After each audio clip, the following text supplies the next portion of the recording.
You're not here to hear us parrot smart aleck lines from Twitter. You're here for adult conversation, and I hope we can give it to you between people who are not content to go with the flow, settle for the easy answers, or bow to conventional wisdom. So whatever you think of this show, and you're welcome to have whatever view you like, we'll always strive to present original thought and provide robust arguments, more robust than you'll generally find in the mainstream media, which provides a neat segue to our next guest.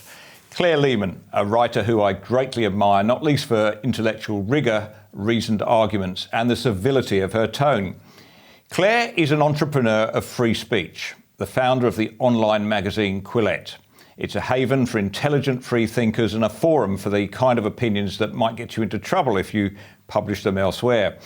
So Claire, congratulations on Quillette, which seems to go from strength to strength, and welcome to ADH TV. Your first appearance, I believe, but I know you're going to fit right in here. Thanks so much, Nick. It's so great to be here. Claire, I'd like to set the tone for this conversation at a rather high level, if you might excuse me, by quoting from John Stuart Mill. It's a quote that I'm sure you're familiar with. Mill's talking about the act of silencing the expression of an opinion, or cancel culture, I guess, as we'd call it today. For Mill, the silencing of an opinion is not just irritating or illiberal, but a peculiar evil, an evil, he says. It doesn't matter if the silenced opinion is right or wrong, he says. To silence it amounts to an act of robbery against the human race. Why? Well, he goes on to explain, if the opinion is right, we're deprived of the opportunity for exchanging error for truth. If it's wrong, we lose what is almost an equal benefit, the clearer perception and livelier impression of the truth, which is produced by its collision with error. Now, that's a rather long-winded and philosophical way into this argument, but having set that framework, tell me about the journal Nature Human Behaviour, which you wrote about last week in your column in The Australian, and its announcement that it's going to suppress scientific research if it has the potential to harm the public. Yes, so last week I wrote a column for The Australian about an editorial that was published in Nature Human Behaviour, which is a prestigious scientific journal.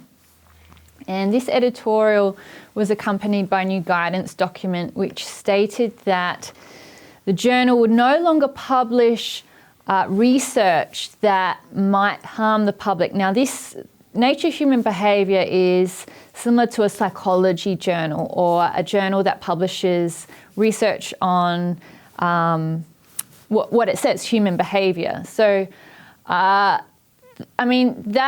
that editorial, we all know that ideology and groupthink and cultural norms and social norms have influenced science and have been influencing science for a long time.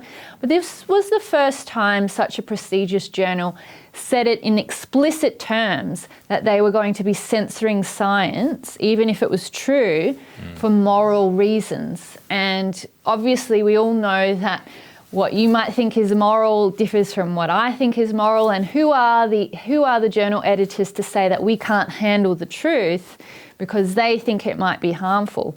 And we've been through this before. We as a society, we've seen what happens when the truth is suppressed or when science is suppressed, and it never turns out well. So I just thought that it was a remarkably worrying development that a scientific journal would be so explicit in their declaration that they were going to censor science.